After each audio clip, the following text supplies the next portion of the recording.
रोज़ मेरा पति एक नई तरह की फिटकरी घर में लेकर आता था और उसे इतना संभाल के रखता था कि जैसे वह कोई कीमती चीज़ हो। वह हर वक्त फिटकरी पर ध्यान देता था, कभी कभी तो किचन के डिब्बे में छुपा कर रख देता था। मैं सोच सोच कर पागल हो गई थी कि आखिर इस फिटकरी में ऐसा क्या था जो मेरा पति उस फिटकरी के लिए पागल हुआ जा रहा था, और उस फिटकरी की इतनी परवाह थी। शादी के बाद मैं जब नई नई दुल्हन बनकर अपने ससुराल में आई तो मेरे ससुराल वाले बहुत ही खुश हुए और मेरा धूमधाम से स्वागत किया गया था और मुझे अपने कमरे में ले जाकर बिठा दिया गया।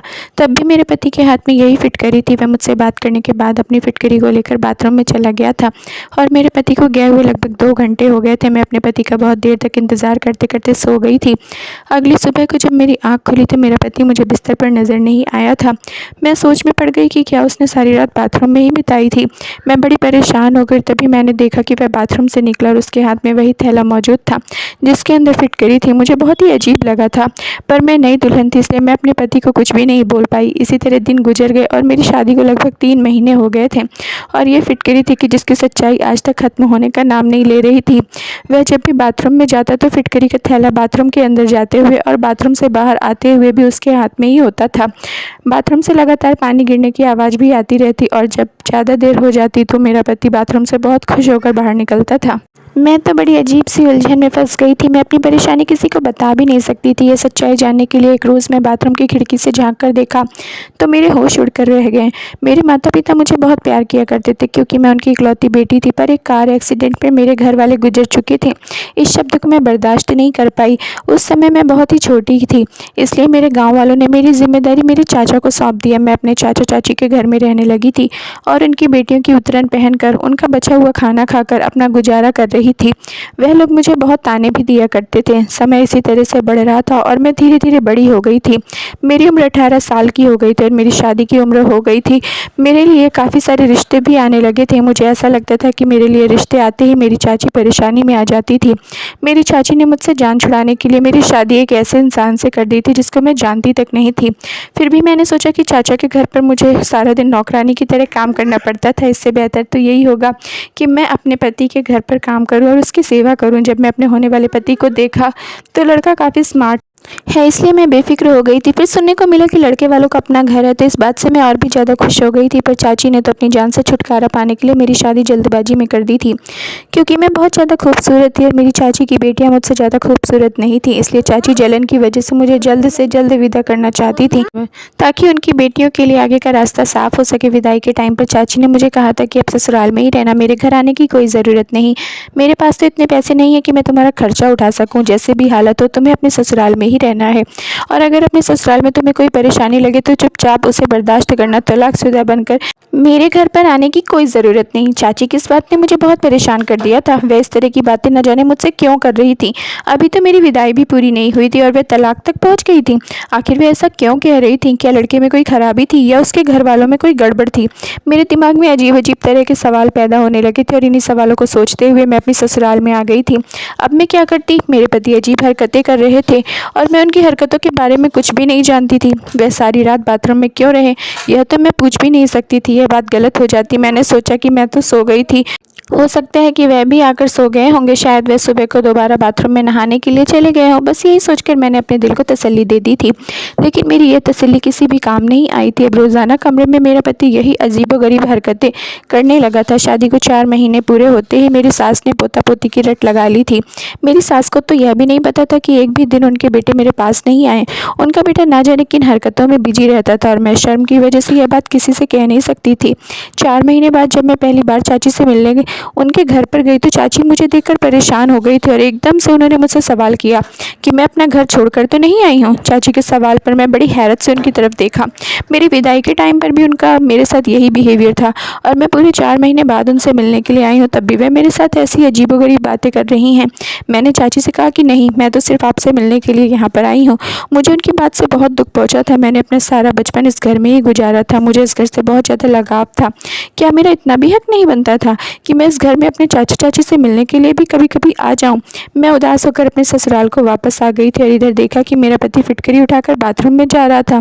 अपने पति को तो मैं कभी दिखाई ही नहीं देती थी। मैं इस घर में अपने पति के लिए बस मामूली सी चीज़ थी। वह अपनी पत्नी से ज़्यादा फिटकरी से मोहब्बत करता था। कभी कभी तो मैं सोचती थी कि मैं खामोश रहूं और अपने गुस्से पर कंट्रोल करूं और इसे अपनी किस्मत में लिखा हुआ समझकर अपने भाग्य के साथ समझौता कर लूं। फिर अगले ही पल मुझे याद आता कि मैं क्यों खामोश रहूं और मुझे तो अपने पति का सारा सच घर वालों के सामने लाना चाहिए। मगर ऐसा तो मैं सिर्फ अपने सपने में ही कर सकती थी। हकीकत में तो मुझे परेशान होने के अलावा और कोई दूसरा काम भी नहीं आता था। अब मैं खुद को घर के कामों में बिजी रखना शुरू कर दिया। मैं ज़्यादा से ज़्यादा अपने आप को बिजी रखने की कोशिश में लगी रहती थी। अब मेरा सारा ध्यान घर वालों के कपड़े धोना, खाना बनाना और घर की साफ़ सफाई करने में ही लगा रहता था। मैं चाची के घर में भी नौकरानी थी और अपनी ससुराल में आकर भी नौकरानी की ज़िंदगी गुजार रही थी। फिर मैंने सोचा कि आखिरकार मैं कब तक इस तरह की ज़िंदगी गुजारूंगी। मुझे अपने पति से बात करनी ही होगी। एक दिन मैंने अपने पति से कहा कि आपकी माँ मुझसे पोते की डिमांड करती हैं। यह बात सुनकर जैसे मेरे पति को करंट सा लग गया, तो उन्होंने फ़ौरन से कहा कि अभी ऐसा कुछ भी नहीं हो सकता और ऐसा बिल्कुल मुमकिन नहीं। इतना कहकर वे कमरे से बाहर चले गए थे। मैं अपना सर पकड़कर बैठ गई, क्योंकि मुझे अपने पति पर पहले से ही शक था और मुझे अच्छी तरह से यकीन हो गया था कि मेरा पति नामर्द है। इसलिए फिटकरी का बहाना बनाकर रोज़ रात को बाथरूम में चला जाता है और फिर मेरे सोने का इंतज़ार करता है। जब मैं सो जाती हूँ तो वह बाथरूम से वापस निकल कर आता है। वह ऐसे ही करता है, वरना कोई मर्द ऐसा नहीं होता जो अपनी नई नवेली दुल्हन को अकेला छोड़कर इस तरह से सारी सारी रात खुद को बाथरूम में बंद नहीं रखता। मैंने सोचा अब मुझे अपने पति के राज से पर्दा हटाना ही पड़ेगा और मैं अब जान कर ही रहूँगी और ये सारा सच मैं सब लोगों के सामने लाकर रहूँगी। एक दिन रात के टाइम पर मैंने सोचा कि मैं सोने की एक्टिंग करती हूँ और देखती हूँ कि मेरा पति रात में क्या करता है। मैंने आज ही अपने पति से कहा था कि मुझे बहुत नींद आ रही है और मेरी तबीयत ठीक नहीं है, इसलिए वे मुझे जगाने की कोशिश ना करें। मेरी ये बात सुनकर तो मेरे पति के चेहरे पर अजीब सी मुस्कुराहट आ गई थी, जैसे कि उन्हें इंतज़ार हो कि मैं जल्दी से सो जाऊँ। मेरे पति ने मुझे कहा कि ठीक है, अगर तुम्हारी तबीयत ठीक नहीं तो तुम जल्दी से सो जाना, मैं तुम्हें बिल्कुल भी डिस्टर्ब नहीं करूँगा। उसने कमरे की लाइट बंद कर दी और कमरे से बाहर निकल गया। मैं लगभग 1 घंटे तक अपने पति का इंतज़ार करती रही थी। 1 घंटे के बाद जब मेरे पति कमरे में आए तो मैं ऐसी हो गई जैसे मैं गहरी नींद में सो रही हूँ। मैंने देखा कि वो फिर वही फिटकरी वाला थैला लेकर बाथरूम में चले गए थे। जब उन्होंने बाथरूम का दरवाज़ा बंद किया तो मैं फ़ौरन ही उठ गई थी। मुझे डर नहीं था कि वह बाहर आएंगे, क्योंकि मुझे पता था कि यह काफ़ी देर तक बाहर आने वाले नहीं। मैं घर के पीछे वाले हिस्से की तरफ जाने लगी थी, लेकिन बाथरूम की खिड़की बहुत ऊंचाई पर थी और उस खिड़की से मैं अंदर तक नहीं देख सकती थी। लेकिन मैंने जल्दी से एक कुर्सी लेकर आई और मैंने वह कुर्सी रखी और उस पर खड़ी हो गई। उस समय रात के 2 बज रहे थे और घर के सारे लोग सो चुके थे। किसी की भी नज़र मुझ पर नहीं पड़ सकती थी, मगर मुझे फिर भी बहुत डर लग रहा था और डर की वजह से मेरा शरीर काँप रहा था। लेकिन जैसे ही मैंने बाथरूम की खिड़की से अंदर झाँक कर देखा, सामने का नज़ारा देखकर मेरी आंखों के सामने अंधेरा छाने लगा था। मैंने बड़ी मुश्किल से खुद को संभाला था और वापस अपने कमरे में चली आई थी। कमरे में आते ही मेरी आंखों में आंसू आ गए थे, क्योंकि आज मेरे पति की असलियत खुलकर मेरी आंखों के सामने आ गई थी। अब मुझे यह बात अच्छी तरह से समझ आ गई थी कि यह वजह थी जिसकी वजह से मेरे पति मुझसे दूर दूर रहता था। अब मुझे यकीन हो गया था कि मेरी चाची मेरे पति की असलियत को अच्छी तरह से जानती थी, इसलिए वह मुझे इस तरह की बातें किया करती थी। उन्होंने जानबूझकर मुझे इस नर्क में धकेला था, वरना मेरे लिए रिश्तों की कोई कमी नहीं थी। मैं बहुत खूबसूरत थी, जिसकी वजह से लोग मुझे देखते ही पसंद कर लिया करते थे और चाची को सिर्फ इसी बात का डर था कि कहीं मुझे उनकी बेटियों से ज़्यादा अच्छा रिश्ता ना मिल जाए, इसलिए उन्होंने मेरी शादी इस आदमी के साथ करवा दी थी। मैंने सोच लिया था कि मैं कभी भी अपनी चाची को माफ़ नहीं करूँगी और मैं यह भी जान गई थी कि मेरी सास और मेरे ससुराल के सारे लोग मेरे पति की हरकत के बारे में नहीं जानते थे, क्योंकि मेरे ससुराल के सारे लोग अपनी अपनी लाइफ में काफ़ी बिजी थे। किसी को भी इतनी फुर्सत नहीं थी कि वह किसी की ज़िंदगी में झांक कर देखे कि वह क्या कर रहा है। सिर्फ यही वजह थी जो मेरे पति पर आज तक किसी ने नज़र नहीं रखी थी। बस उनकी शादी करवाना अपना कर्तव्य समझते थे और ऐसे इंसान से मेरी शादी करवा कर मेरी ज़िंदगी बर्बाद कर दी थी। अब मुझे कुछ भी समझ नहीं आ रहा था कि मैं क्या करूँ। चाची ने भी मुझे उनके घर पर जाने के लिए मना कर दिया था। मैंने डिसाइड कर लिया था कि मैं खामोश नहीं रहूँगी। मैंने बहुत बर्दाश्त कर लिया था, लेकिन अब कुछ भी बर्दाश्त करने के लिए नहीं बचा था। मेरे आगे पीछे कोई नहीं था, तो इसका क्या मतलब कि मेरा पति मुझे धोखे में रखता। तभी जब मेरा पति बाथरूम से आया तो मुझे जागता हुआ देखकर वह चौंक गया था। मैंने गुस्से से अपने पति का गिरेबान पकड़ लिया और उसे चिल्लाते हुए कहा कि आखिर तुमने मेरे साथ ऐसा क्यों किया और तुमने सारी सच्चाई मुझसे क्यों छुपाई। मेरा पति एकदम अनजान बन गया। वह मेरे सामने मासूम बनने की कोशिश कर रहा था, लेकिन वह मासूम नहीं था, बल्कि वह तो एक बहुत बड़ा चालाक आदमी था। वह नामर्द था, फिर भी अपनी सच्चाई मुझसे छुपाना चाहता था। वह हैरत से मुझे देख रहा था, जैसे जैसे कि उसे यकीन नहीं आ रहा था कि मैंने उसका झूठ पकड़ लिया है। वह हक्का बक्का होकर मुझे देखे जा रहा था। जब मेरे पति ने मुझे कोई जवाब नहीं दिया, मैं गुस्से में अपने सामानों को अपने बैग में रखकर उस कमरे से निकल गई। इतने में ही मेरा पति मेरे पीछे दौड़ कर आया और मेरे हाथों को पकड़कर मुझे घसीटता हुआ कमरे में लेकर चला गया और बेड पर बैठाने के बाद उसने कमरे के दरवाजे को अंदर से बंद कर दिया। मुझे अपने पति पर बहुत गुस्सा आ रहा था। मैं एकदम दरवाजे की तरफ जा रही थी, मगर उसने फिर मुझे पकड़कर बैठा दिया और कहने लगा, ये क्या तमाशा लगा रखा है? तुम्हें मेरी यह बात एक बार में समझ में नहीं आती? मैंने तुमसे कहा कि खामोश रहो, बस एक बार तसल्ली से बैठकर मेरी सारी बातें सुन लो।